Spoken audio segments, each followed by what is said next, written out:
Shalom, shalom, peuple de Dieu. Nous vous bénissons dans le nom du Seigneur Jésus. Nous poursuivons donc dans le message du Seigneur pour l'Église, pour le peuple de Dieu, enfants de lumière. Nous poursuivons donc le message que le Seigneur Jésus-Christ nous donne en ce jour à libérer pour le peuple de Dieu.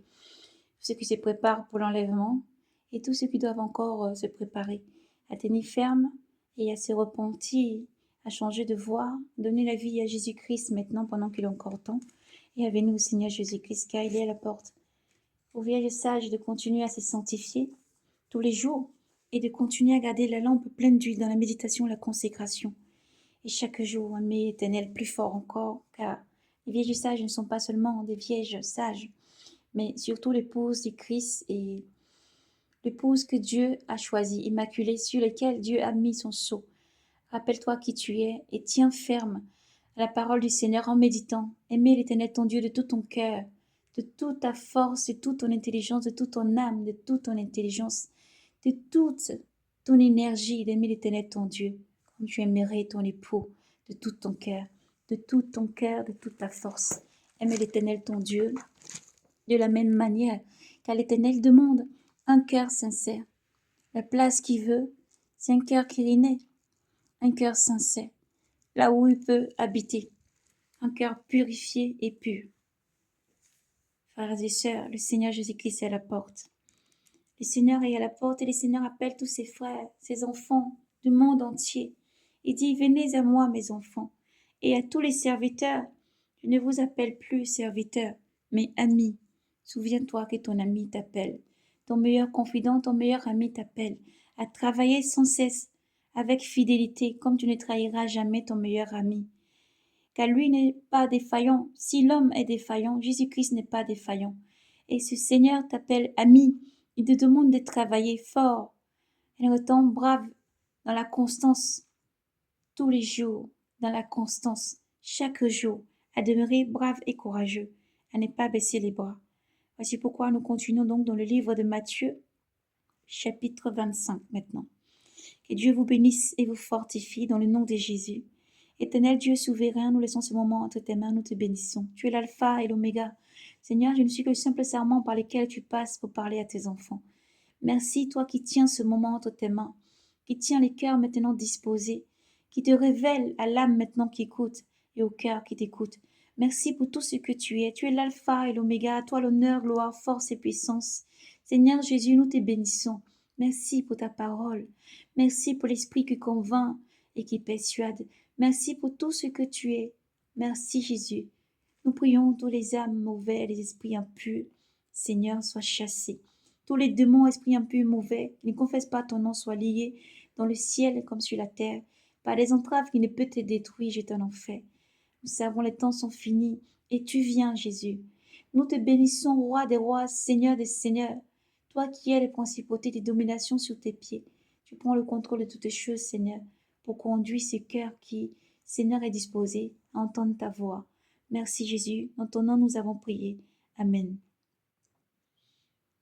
Matthieu 25. Alors, il en sera du royaume des cieux comme des 10 vierges qui s'en allèrent munies de leurs lampes à la rencontre de l'époux. Or 5 d'entre elles étaient sordes et 5 étaient sensées. Les sordes en effet prirent leurs lampes, mais sans se munir d'huile, tandis que les sensées, en même temps que leurs lampes, ont pris de l'huile dans leurs fioles. Comme l'époux se faisait attendre,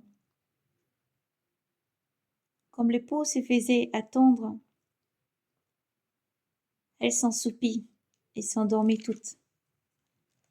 Mais à minuit, un cri retentit. Voici l'époux, sortez à sa rencontre.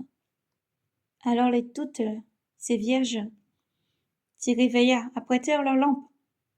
Et les sordes dédient aux sensés, donnez-nous de l'autre huile, car nos lampes s'éteignent. Mais celle-ci leur répondit, il n'y en aura sans doute pas assez pour nous et pour vous.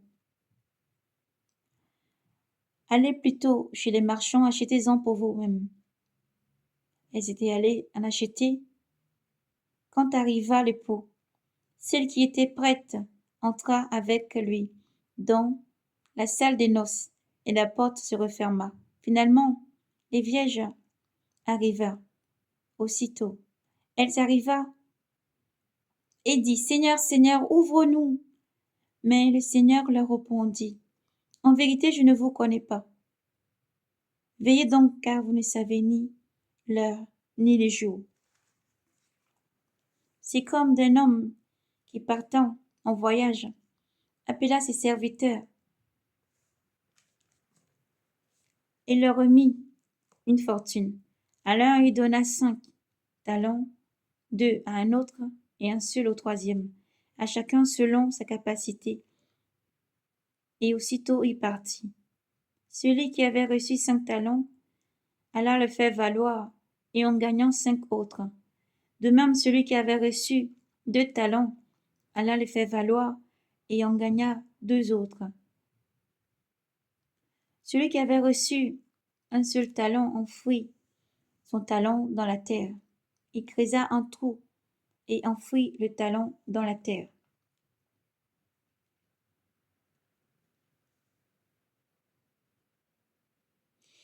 Le maître, après un long voyage, le maître rentra. Il appela ses serviteurs. Celui qui avait reçu 5 talents s'avança et présenta 5 autres talents. Seigneur, dit-il, tu m'as donné 5 talents. Voici, j'en ai gagné 5 autres talents.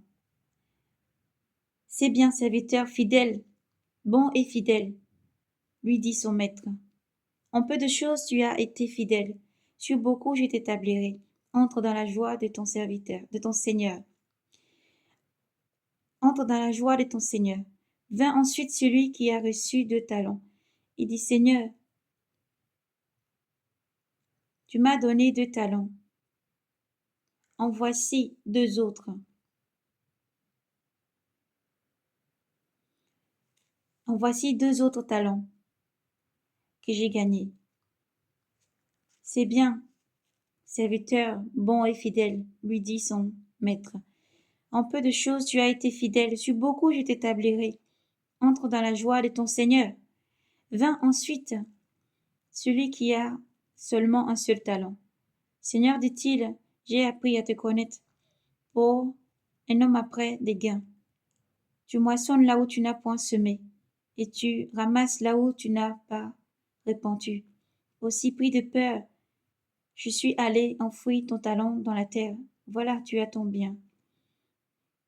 Mais le maître lui dit, le maître lui répondit, serviteur mauvais et paresseux, tu savais que je moissonne là où je n'ai pas semé, et que je ramasse là où je n'ai rien répandu. Eh bien, tu aurais dû placer mon bien à la banque, et à mon retour, j'aurais recouvré mon bien avec intérêt. Enlevez-lui donc son talent et donnez-le à celui qui en a les 10 talents, car à celui qui en a, on lui donnera, et il y aura du surplus. Mais à celui qui n'a pas, même ce qu'il a lui sera enlevé. Et ce poids par rien des serviteurs, jetez-le dehors, dans les ténèbres, là seront les pleurs et les grincements de dents. Au verset 31, le Seigneur nous dit, quand le Fils de l'homme viendra dans sa gloire, escorté de tous ses anges, alors il prendra place sur son trône de gloire. Devant lui seront rassemblées toutes les nations, et il séparera les gens d'avec les autres. Tout comme le berger sépare les brebis des boucs, il placera les brebis à sa droite et les boucs à sa gauche. Alors le roi leur dira, les fera. Le roi leur dira à ceux de droite, venez les bénis de mon Père, recevez en héritage le royaume qui vous a été préparé depuis la fondation du monde. Car j'ai eu faim, et vous m'avez donné à manger, j'ai eu soif, et vous m'avez donné à boire. J'étais un étranger, et vous m'avez accueilli, nu, et vous m'avez vêtu, malade, et vous êtes venu me rendre visite, prisonnier, et vous m'avez rendu visite. Alors les justes lui feront cette réponse. Seigneur, quand nous est-il arrivé de te voir affamé et de te nourrir, assoiffé et de te désaltérer, étranger et de t'accueillir, nu et de te vêtir, malade ou prisonnier d'être venu te voir? Et le roi leur fera cette réponse. En vérité, je vous le dis, dans la mesure où vous l'avez fait à l'un des plus petits de mes frères, c'est à moi que vous l'avez fait. Alors, il dira encore à ceux de gauche, allez loin de moi, maudits, dans le feu éternel qui a été préparé pour le diable et ses anges. Car j'ai eu faim, et vous ne m'avez pas donné à manger. J'ai eu soif, et vous ne m'avez pas donné à boire. J'étais un étranger, et vous ne m'avez pas accueilli. Nu, et vous ne m'avez pas vêtu. Malade, et vous prisonnier, et vous n'êtes pas venu me rendre visite. Alors, ceux-ci leur demanderont à leur tour. Seigneur, quand nous est-il arrivé de te voir affamé, étranger, et ou malade, prisonnier, et ne point te secourir? Alors il leur répondra, en vérité je vous le dis, dans la mesure où vous ne l'avez pas fait à l'un de ces plus petits, à moi non plus vous ne l'avez pas fait. Et ils s'en iront, ceux-ci, à une peine éternelle, et les justes à une vie éternelle. Gloire à Jésus. Beaucoup peuvent entendre ça et dire, mais c'est injuste, un Seigneur si bon et généreux et plein d'amour. Pourquoi peut-il être si injuste pour des personnes qui n'ont pas eu peut-être l'envie d'aller visiter les personnes en prison, eu l'envie d'aller voir des malades et de prier pour eux à l'hôpital, rendre visite peut-être à une personne qui est juste malade ou une personne qui ne se sent pas bien, mais n'est pas allé rendre visite, et même encore, peut-être être passé à côté de quelqu'un qui voulait quelque chose dans la rue, qui demandait, et s'en être détourné. Quelqu'un qui mendie, qui est assis dans la rue, et s'en est détourné. C'est de ça donc que nous parlons en ce jour. C'est sur ça que le Seigneur attire notre attention à tous enfin, car nous ne sommes pas mieux que vous, les frères, sœurs. Nous devons tous pratiquer. Le Seigneur nous invite à pratiquer. Lorsque le Seigneur Jésus-Christ nous parle, il nous demande de pratiquer, de mettre la parole en pratique chaque jour. Chaque jour de faire du bien, chaque jour de donner à ceux qui sont dans la rue. Béni soit ceux qui rendent visite à ceux qui sont malades à l'hôpital, ceux qui sont malades, même ton voisin, ta voisine, ton frère, ta sœur. C'est vrai que ça peut être difficile. Ça peut être une personne qui t'a fait, qui t'a offensé, une personne qui t'a blessé, une personne que tu veux plus voir parce que tout simplement cette personne vit dans une vie de débauche. Ou peut-être cette personne justement se dit trop sain, donc je n'ai pas envie d'aller là-bas. Parce que si je vais là-bas, pourquoi j'écris d'abord? Même s'il est malade, il va encore m'agacer, il va encore me reprendre. Et puis même s'il est malade, je n'ai pas envie d'y aller parce que il m'a offensé, il m'a fait du mal. Ça ne me donne pas envie d'aller. J'ai peut-être le temps, je veux aller, ou peut-être je vais en bas de son immeuble, sa maison. Mais finalement, j'ai pas envie de monter jusqu'à cette personne parce qu'elle va m'agacer. Elle va peut-être me reprendre sur ma façon de parler, ma façon de faire. Je me sens jugée dans ses propos. Peut-être que j'ai pas envie d'aller le voir. Et puis pourquoi je perdrais mon temps à aller voir une personne comme ça? Ou encore, une personne qui est dans la rue. Je vais les juger. Oh, il est très bien habillé, il est pas sale, il me semble pas malade. Ou même encore, il y a certainement une agence derrière ça. Il y a certainement des personnes qui envoient ces personnes-là demander de l'argent. Je ne prends pas la peine de mettre ma main dans la poche de mon manteau, mon blouson, mon pantalon, ma robe. Je ne prends pas le temps de fouiller. Je ne prends même pas le temps, peut-être juste en face. Et des fois, Dieu nous fait voir des choses dans lesquelles il nous dit, mes enfants, ouvrez vos yeux et regardez, je suis là. Je suis par terre. Je suis là, je suis assis avec un gobelet, un verre, et je demande une pièce. Je suis dans cette personne que tu vois assis. Je suis dans cette personne qui te demande ne serait-ce qu'une pièce pour pouvoir faire un voyage. Une personne qui n'a pas les moyens de payer un transport. Une personne qui demande pour pouvoir manger. Je suis dans cette personne qui vient emprunter de toi pour nourrir sa famille. Je suis dans cette personne qui demande seulement de l'aide pour pouvoir payer peut-être un loyer, une facture. Ça peut être diverses situations. Mes frères et sœurs, ne te détourne pas de cette personne. Frères et sœurs, ne te détourne pas de cette personne. On peut juste passer sur cette lecture Il dit que entendre ceux qui ont des oreilles pour entendre. Mais le Seigneur veut qu'on prenne le temps ce jour-là pour dire ne te détourne pas de cette personne. Va lui rendre visite. À cette personne qui est malade, va lui rendre visite. À ton voisin, toque à la porte, juste dis bonjour. À ton voisin, prends le temps de juste dire bonjour, bavader. Non, certes, dans les choses du monde, parce que tu dois prendre garde à ce qui sort de ta bouche afin de ne pas être souillé. Mais si tu as la parole qui t'accompagne, tu n'as rien à craindre. Jésus te guide. Lorsque le Seigneur mène dans ton cœur, visite cette personne, va et parle, ne serait-ce qu'un instant avec cette personne. Ne résiste pas dans ton cœur, mais laisse le Saint-Esprit te conduire. Si le Saint-Esprit te conduit, sache que tu ne feras pas d'erreur. Si le Saint-Esprit te conduit, chaque personne que tu vas croiser dans la vie, chaque journée, tu seras une bénédiction. Si le Saint-Esprit te conduit et que tu te laisses conduire, non pas par la chair, mais par l'Esprit, tu ne feras pas d'erreur. Tu seras une bénédiction, car la bénédiction de Dieu surabonde en toi. Dieu fait lui sa face sur toi, et tu es béni. Tu es béni de tout ce que tu as pour pouvoir bénir. Tu n'as peut-être pas de monnaie, nous insistons. Tu as la carte bancaire, tu peux offrir un café, un thé, un chocolat chaud, un sandwich, une nourriture. Tu fais tes courses, tu sors du magasin, du marché. Il y a des personnes qui m'ont dit, qui n'ont rien.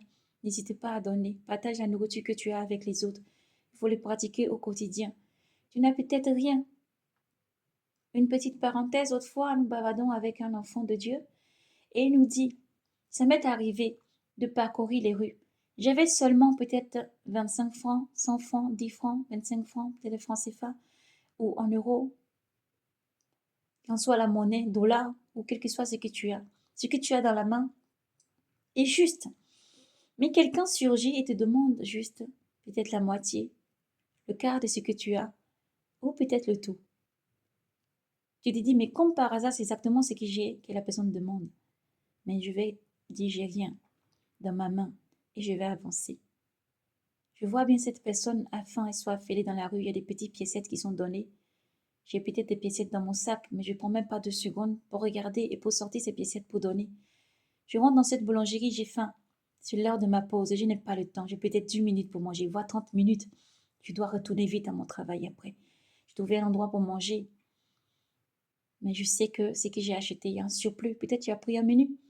Peut-être tu peux donner le dessert, un petit café, un petit thé, ou même la minute que tu as.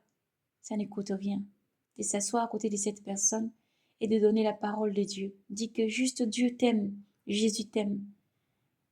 C'est pas grand-chose, mais tu peux être sauvé par un petit geste que tu fais. C'est l'Esprit qui agit. Laisse-lui te convaincre sur ce qui est la justice de Dieu. Laisse l'Esprit te convaincre sur ce qui est juste et bon à faire. Nous avons nos manières d'agir beaucoup de fois qui ne plaît pas à Dieu. En toute humilité, nous devons confesser et laisser Saint-Esprit nous guider. Laissez Saint-Esprit nous convaincre. Laissez Saint-Esprit nous guider, nous diriger. Laissez Saint-Esprit parler à notre place. Laissez Saint-Esprit nous prendre lorsque nous sommes languissants, nous guider. Laissez Saint-Esprit nous guider. Nous ne sommes pas meilleurs que quiconque, mais nous devons laisser l'Esprit Saint nous guider à chaque fois dans ce que nous faisons, dans toute humilité. Chaque jour, être humble. Chaque jour, laisser l'Esprit conduire. Chaque jour, ne te détourne pas de celui qui va emprunter de toi. Ne te détourne pas de ton frère qui demande, mais fais du bien. Ne te détourne pas même de celui qui t'a fait du mal. Fais du bien. Donne à manger à ton prochain. Partage ce que tu as avec l'autre. Et ne juge pas, parce que le juge tient aux portes. C'est le Seigneur Jésus-Christ. Mais tout ceci, nous pouvons encore parler. Même si dans ton cœur tu n'es pas convaincu par ces paroles, souviens-toi que dans l'évangile de Saint Jean, chapitre 3, il y a une personne du nom de Nicolade qui est venue voir Jésus. En soi, lui demander, Maître, nous savons que tu enseignes en vérité. Rabbi, nous savons que tu enseignes la parole de Dieu comme un maître. Personne ne peut faire ce que tu fais, les signes que tu fais, si Dieu n'est pas avec lui. Et Jésus lui répondit, en vérité, je te le dis, à moins de naître de nouveau, nul ne peut voir le royaume des dieux. Nicolas lui dit, Nicodème, nous disons Nicolas, pardon pour l'accent, Nicodème lui dit, comment un homme peut-il naître de nouveau? Peut-il une seconde fois entrer dans le sein de sa mère et naître? Jésus lui répondit, en vérité, je te le dis, à moins de naître d'eau et d'esprit, nul ne peut entrer dans le royaume de Dieu. Ce qui naît de la chair est chair, ce qui naît de l'esprit est esprit. Ne t'étonne pas si je t'ai dit, il vous faut naître de nouveau. Le vent souffle où il veut, et tu n'entends pas. Et tu entends sa voix. Tu entends sa voix, mais tu ne sais pas d'où il vient, ni où il va. Ainsi en est-il de quiconque naît de l'esprit. Nicodème lui dit. Il lui répondit, comment cela peut-il se faire? Jésus lui répondit, tu es maître en Israël, et tu sais pas ces choses-là? Tu ne connais pas ces choses-là? En vérité, je te le dis, nous parlons de ce que nous savons et nous attestons ce que nous avons vu. Mais vous n'accueillez pas notre témoignage. Si vous ne croyez pas quand je vous dis les choses de la terre, comment croyez-vous quand je vous dirai les choses du ciel? Nul n'est monté au ciel, hormis celui qui est descendu du ciel, le Fils de l'homme. Comme Moïse éleva le serpent dans le désert, ainsi faut-il que soit élevé le Fils de l'homme, afin que quiconque croit en lui ait la vie éternelle. Gloire à Jésus, le Seigneur est bon. Écoutez, frères et sœurs, ce que le Seigneur ensuite, par amour pour tous ses enfants, ajoute au livre de Matthieu 17. Ainsi parla Jésus, élevant les yeux, dit, Père, l'heure est venue. Glorifie ton Fils, afin que ton Fils te glorifie, et que, selon le pouvoir que tu lui as donné sur toute chair, il donne la vie éternelle à tous ceux que tu lui as donnés. Renaître dans son cœur est très important. Renaître afin d'être comme le vent et l'Esprit Saint est très important. Ce qui veut dire que tu t'abandonnes complètement au Saint-Esprit. Tu t'abandonnes complètement à la providence de l'Esprit. Là où l'Esprit te dit va, tu vas. Viens, tu viens. Fais, tu fais. Nous poursuivons, car c'est très important vraiment de finir par cette lecture, comme le guide le Saint-Esprit. Ce que tu lui as donné. Or, la vie éternelle, c'est qu'ils te connaissent, toi, le seul véritable Dieu. Voici pourquoi nous disons, Jésus-Christ n'est pas un prophète, mais l'Esprit qui tenait les prophètes. Jésus-Christ n'est pas un prophète, mais le Fils de Dieu. Car, il dit, c'est qu'ils te connaissent, toi, le seul Dieu véritable. Le seul Dieu véritable. Nous poursuivons. Et celui que tu as envoyé, Jésus-Christ. Dans le nom de Jésus-Christ, c'est aussi ce que le Seigneur nous dit dans les Anciens Testaments. Lorsque vous lisez l'Ancien Testament, vous verrez que ces paroles reviennent beaucoup de fois. En ton nom sera glorifié, en ton nom sera béni, en ton nom sera restauré, en ton nom sera sauvé. Jésus-Christ. Jésus sauve. Gloire à Jésus, nous poursuivons. Jésus-Christ que tu as envoyé Jésus-Christ. Je t'ai glorifié sur la terre en menant à bonne fin l'œuvre que tu m'as donné de faire. Et maintenant, Père, glorifie-moi auprès de toi, de la gloire que j'avais auprès de toi, avant que ne fût le monde. J'ai manifesté ton nom, j'ai manifesté ton nom aux hommes que tu as tirés, aux hommes que tu as tirés du monde pour me les donner. Ils étaient à toi et tu me les as donnés, et ils ont gardé ta parole. Maintenant, ils ont reconnu que tout ce que tu m'as donné vient de toi, car les paroles que tu m'as données, je leur ai données, et ils l'ont accueilli.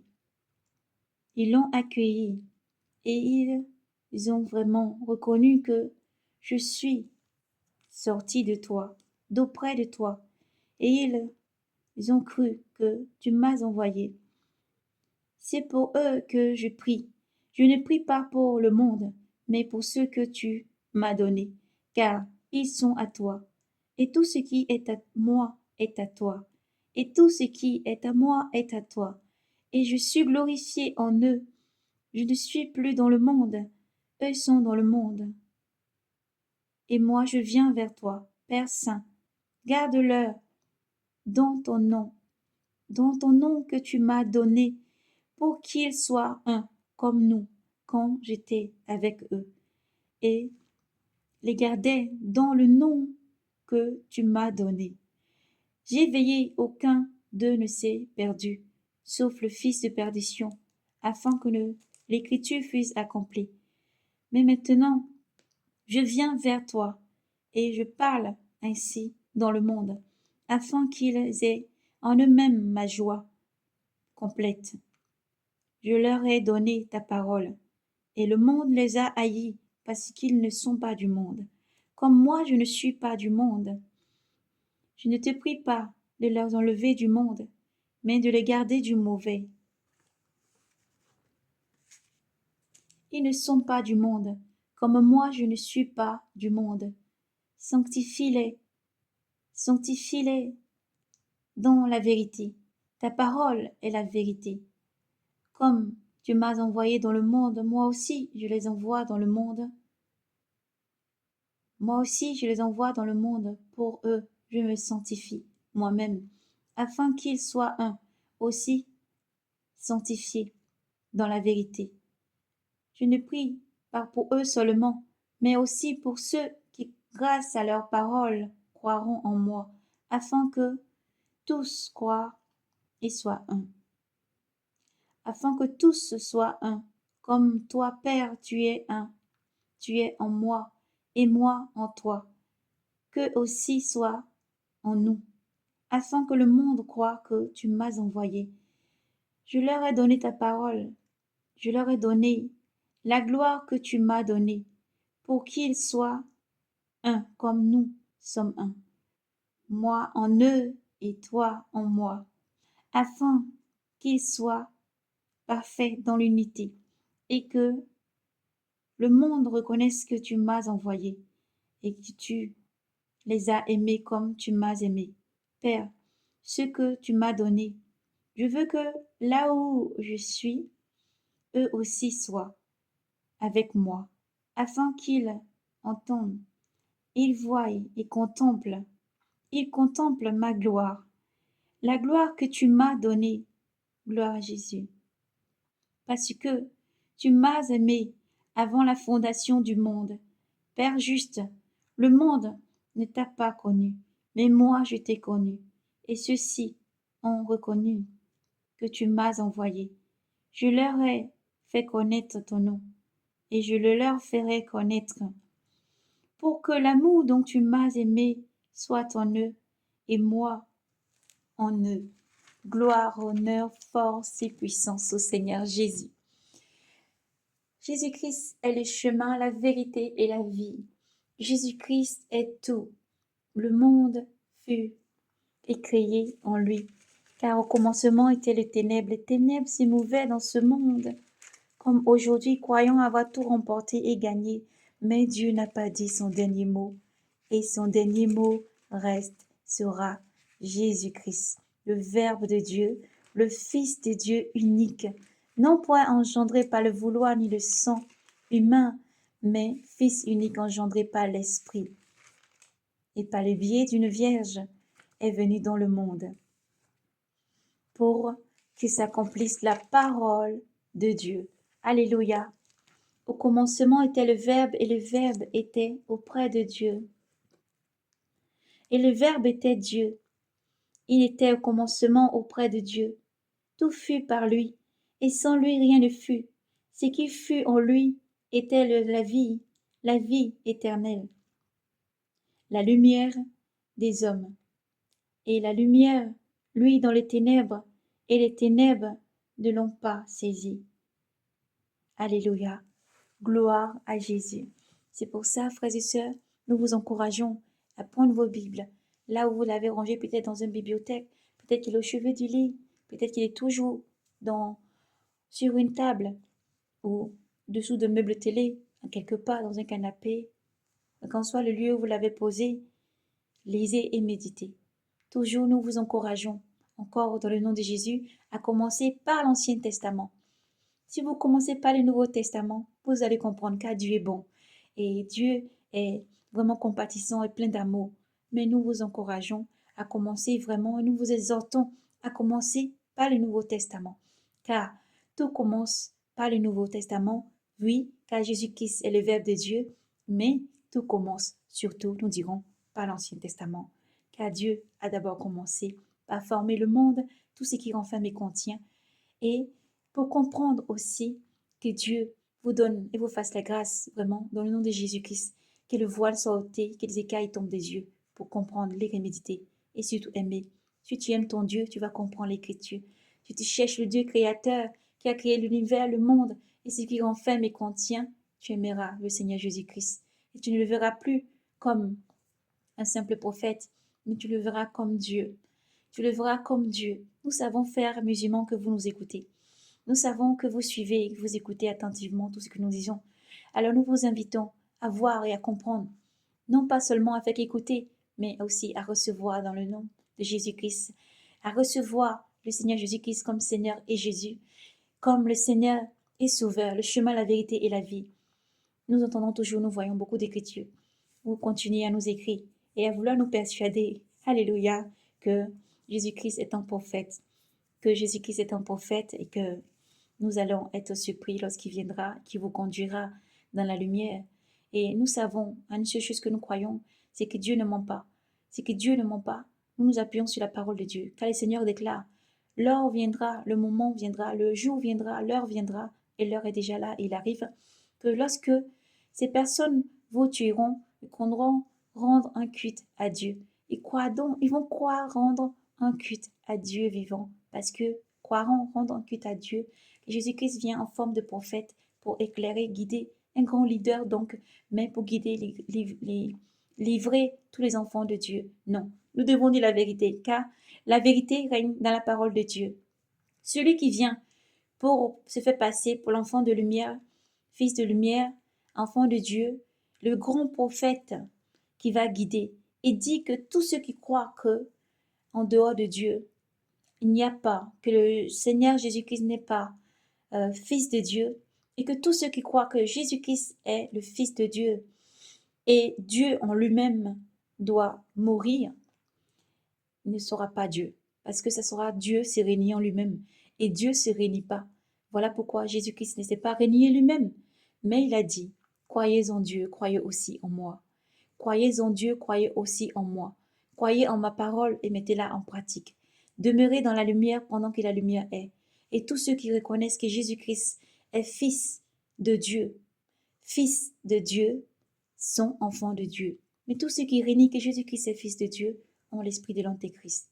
Non pas que nous croyons, frères et sœurs, et nous vous condamnons, mais nous croyons que l'esprit de mensonge, l'esprit qui détourne la vérité et fait croire le mensonge, est auprès de vous. Et nous prions donc que cet esprit se loigne dans le nom de Jésus-Christ. Nous vous nous prions notre Seigneur Jésus-Christ de toucher votre cœur pour que vous l'acceptiez comme Seigneur et Sauveur. Parce que en vous, vous avez la science, vous avez l'intelligence, vous avez tout, mais sauf la vérité. La vérité, c'est Jésus-Christ. L'accepter comme Seigneur et Sauveur, c'est accepter la vérité. L'accepter comme Seigneur et Sauveur, accepter d'être affranchi par le Fils de Dieu, c'est accepter la vérité. Et nous n'acceptons pas que l'on réduit Jésus-Christ à un simple prophète. Nous n'acceptons pas que l'on réduit le Fils unique de Dieu à un simple prophète. Non, Jésus-Christ n'est pas un simple prophète. Mais nous acceptons ce qui dit l'Écriture. Nous acceptons ce qui dit la vérité. Au commencement était le Verbe était avec Dieu. Sans Dieu, il n'y a pas de Jésus-Christ. Et cela est une vraie réalité. Oh, je prie que Dieu ouvre vos yeux. Dieu ouvre les yeux et fait tomber les écailles et ôte les voiles dans le nom de Jésus-Christ. Jésus-Christ est vraiment le Fils de Dieu. Et que vous venez à Jésus-Christ pour avoir la vie. Et à nos frères et sœurs de lire et méditer, de croire que Dieu est fidèle et assez puissant pour sauver, pour affranchir, de croire en l'Écriture et de croire vraiment à l'enlèvement. L'enlèvement aura lieu. Voici pourquoi nous parlons de l'enlèvement, nous parlons un peu de tout et nous parlons aussi et nous invitons nos frères à se convertir sincèrement, à croire que Jésus-Christ est le Fils de Dieu et à donner leur vie à Jésus-Christ pour avoir la vie. Nous savons que tout part pour s'accomplir, nous savons que tout va s'accomplir. Et lorsque le moment va arriver et que les enfants, qui sont aussi, n'est-ce pas, les enfants de Dieu, s'élèveront et diront, tous ceux qui ne croient pas en Dieu, en dehors d'un autre Dieu, doivent mourir. Et beaucoup mourront en martyrs, ces moments-là, car eux savent que le seul Rédempteur, le Sauveur, c'est Jésus-Christ. Ils n'accepteront pas de renier le nom de Jésus-Christ jusqu'au bout. Et parce qu'ils savent que en mourant ainsi, en martyr, ils auront la vie en Jésus-Christ. Parce que Jésus-Christ est vraiment le Fils de Dieu. Et il est le chemin, la vérité et le seul chemin qui mène à Dieu. En dehors de Jésus-Christ, il n'y a aucun chemin qui mène à Dieu. Voici pourquoi nous le servons avec conviction, sans peur ni crainte. Parce que nous savons que Jésus-Christ est le Fils de Dieu, le chemin, la vérité et la vie. Tous ceux qui croient en Dieu et qui prient et qui adorent un Dieu saint, qui a créé l'univers, le monde et ce qui contient et renferme, et qui croient qu'il y a un Dieu, un seul unique Dieu, croient déjà en Jésus-Christ. Amen. Ils croient en Jésus. Ils croient déjà en Jésus-Christ. Mais c'est juste franchir cette étape et aller au-delà de ce que l'on condamne la chair, au-delà de ce que l'on condamne un homme juif qui a marché depuis 2000 ans, qui a été crucifié injustement sur une croix et nous produit seulement en prophète qui n'est pas juste et vrai. Et nous n'acceptons pas le mensonge. Nous n'acceptons pas parce que tous ceux qui ont été affranchis et qui ont été affranchis par le sang puissant de Jésus-Christ reconnaissent que Jésus-Christ est Seigneur et Sauveur, le confesser de sa bouche, le croire dans son cœur, viennent à Jésus, viennent à Dieu et ont déjà été passés de la mort à la vie. Voici pourquoi nous demandons donc à nos frères de tenir ferme à la parole de Dieu qui est Jésus-Christ, de tenir ferme au Verbe. Il est le chemin, la vérité et la vie. Et Jésus-Christ revient pour guider. Jésus-Christ revient pour affranchir. Celui qui vient avant, qui renie Jésus-Christ, celui qui vient avant, qui dit que tous ceux qui croient en Jésus-Christ doivent mourir, celui qui vient avant, qui vient et pour dire que tous ceux qui croient en Jésus-Christ doivent périr. Tous ceux qui croient en Jésus-Christ et pas en Dieu. Celui qui va s'élever au-dessus de Dieu, mais dans la chair, et en réuniant ceux qui ont fait la force, c'est-à-dire l'esprit, disant que moi je suis Dieu, vénérez-moi maintenant, priez-moi, agenouillez-vous devant moi, rendez-moi un culte, un nom au Dieu vivant. Lui est l'Antéchrist. Il n'est pas fils de Dieu. Il n'est pas la lumière n'est pas en lui. C'est lui que vous vénérez, c'est lui que vous espérez, celui que vous attendez. En effet, il viendra, il marchera, il dira, je suis le Seigneur. Il aura des solutions. Il aura la parole facile. Il aura le charme. Il aura la richesse. Il aura la domination. Il aura l'armée. Il aura tout ce qui va le suivre pour le conduire à mener à bien sa mission sur terre. Mais il n'est pas fils de Dieu. Le vrai chef, le roi des rois, le Seigneur des seigneurs, le roi des rois, le Dieu des dieux, au-dessus de tous les dieux, c'est Jésus-Christ. Et lui vient. Lui arrivera après donc l'Antéchrist. Mais le Fils de Dieu vient. Et comme l'éclair surgit et resplendit à l'autre, ainsi il vient d'abord pour prendre l'épouse.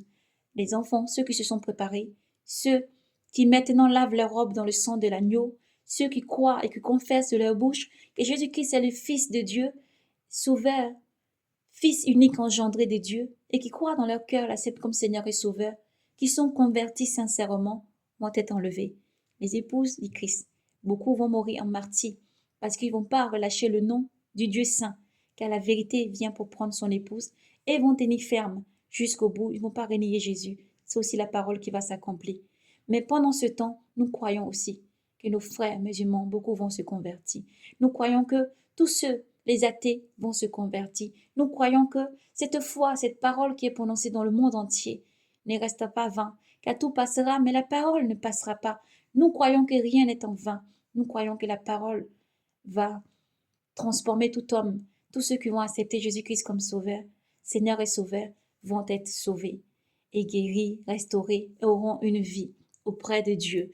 Et tous ceux qui cherchent et qui aiment Dieu, déjà, nous vous disons, nous vous l'annonçons, grandiosement, avec beaucoup de joie, vous êtes déjà enfants de Dieu, enfants de Jésus-Christ. Vous croyez déjà en Dieu et en Jésus-Christ, car Jésus-Christ n'est pas au-delà de Dieu.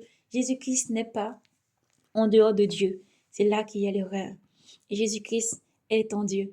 Dieu vit dans son Fils. Cela est une réalité. Nous le voyons et nous vous disons vraiment que Jésus-Christ est réellement le Fils de Dieu. Dieu vit dans son Fils. Et Jésus-Christ est vivant. Il règne. C'est un Dieu des dieux, le roi des rois, le Seigneur des seigneurs.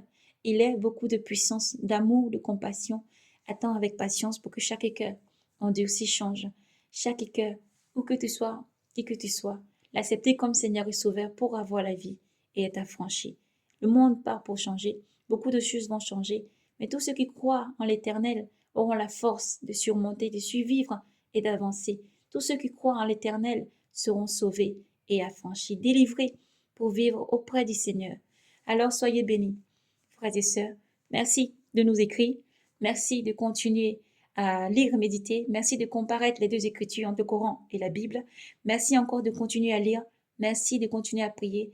Merci d'écrire toujours avec beaucoup de respect et d'humilité. Oui, c'est ça aussi les enfants de Dieu. Quelles que soient nos différences, nos manières de voir les choses, c'est le respect qui fait la différence. C'est la manière dont nous nous respectons les uns les autres qui fait la différence. Et nous avons profondément une conviction que l'Éternel agira au-delà pour convertir les cœurs qui doivent être convertis dans le nom de Jésus. Alors, frères et sœurs, tenez ferme, tenez à Jésus-Christ, gardez les regards fixés sur Jésus, toujours avec humilité et respect les uns les autres, sans jugement, car le roi, celui qui juge, c'est Jésus-Christ. Mais il faut s'aimer, continuer à s'aimer. Nous avons dit et nous dirons toujours, les musulmans ne sont pas nos ennemis. Le chrétien n'est pas l'ennemi du musulman. Le juif n'est pas l'ennemi du chrétien ou du musulman. Mais tout enfant de Dieu est lumière. Tout enfant de Dieu est lumière. Le combat ne réside que entre les ténèbres et la lumière. Vous tous, enfin, sommes enfants de lumière. Que ce soit la compréhension, la Torah, le Coran, la Bible, tous sont appelés enfants de Dieu lorsqu'ils sont convertis sincèrement. Parce que sans la conversion, même si tu te fais appeler chrétien, sans la conversion, tu n'es pas enfant de Dieu. Il faut d'abord se convertir. Une fois que tu es converti, acceptant de tout ton cœur, pratiquant les commandements de Dieu, pratiquant le commandement du Seigneur Jésus-Christ, tu es enfin converti et tu es enfant de Dieu et enfant de lumière. Alors, Maranatha, soyez bénis. Shalom, soyez bénis. Salam alaikum à tous nos frères et sœurs. Que Dieu vous bénisse. Que la main de l'Éternel guide tout un chacun dans la compréhension. La bénédiction de Dieu surabonde. Et l'écriture de Dieu est là pour guider vraiment chaque enfant. Sa parole est une lampe à tes pieds. Ô chrétien, n'oublie pas que tu as une richesse immense. Il faut lire et méditer. Lire et méditer, se consacrer, se sanctifier, se dépouiller. Pratiquer les commandements du Seigneur chaque jour. Et n'oublie pas, au-dessus de tout, il n'y a qu'un seul Dieu. Un seul Dieu qui règne, un seul Dieu qui revient, un seul Dieu unique qui vient pour régner. Ce qui est évident et très évident, c'est que ce Dieu a donné ce monde. Il l'a placé dans la main de son Fils unique. Il l'a placé, donné dans la main de son Fils unique qui va régner dans ce monde. Et la main de Dieu agit chaque jour pour vraiment montrer la vérité, pour la vérité soit manifestée. Vous connaîtrez la vérité et la vérité vous affranchira. C'est le nom de Dieu, le Verbe de Dieu, Jésus-Christ. Alors soyez abondamment bénis dans le nom de Jésus. Que Dieu vous bénisse et vous fortifie. Que Dieu vous bénisse et vous donne encore tous les jours d'avancer dans l'amour les uns les autres. Parce que sans cet amour, que tu sois chrétien, musulman ou juif, tu n'es pas vraiment enfant de Dieu. L'amour est le seul qui unit, l'amour est le seul qui guide, l'amour fait de toi un humain, l'amour fait de toi un enfant de Dieu. Gardons l'amour dans notre cœur. C'est Dieu seul qui a franchi, c'est Dieu seul qui guide ce combat entre la lumière et les ténèbres. C'est le Seigneur Dieu Tout-Puissant qui le remportera. Parce que n'oublie jamais, enfant de Dieu, qui que tu sois, quelle que soit ta confession religieuse, quelle que soit ta religion, quel que soit le Dieu à qui tu as fait allégeance, que c'est Dieu qui gagne toujours. Et la lumière est la plus forte. La lumière domine sur les ténèbres. Mais n'oublie pas, c'est Dieu qui a créé les ténèbres et la lumière. Donc Dieu régit tout ça. Dieu guide tout ça. Dieu est au contrôle de tout ça. Donc aime ton Éternel, ton Dieu, de tout ton cœur, toute ton âme, tout ton esprit, toute ton intelligence et toute ta force. Et fais confiance à Dieu, car Dieu guide chaque jour. Et Dieu gagne toujours. Gloire, honneur, force et puissance à Yahvé Sabaoth, Elohim, El Shaddai, Emmanuel. Gloire, force et puissance à El Shaddai. Gloire, force et puissance en son saint nom, dans lequel tout le monde est béni, restauré et affranchi et guéri. Jésus-Christ. Shalom. Soyez bénis. Maranatha.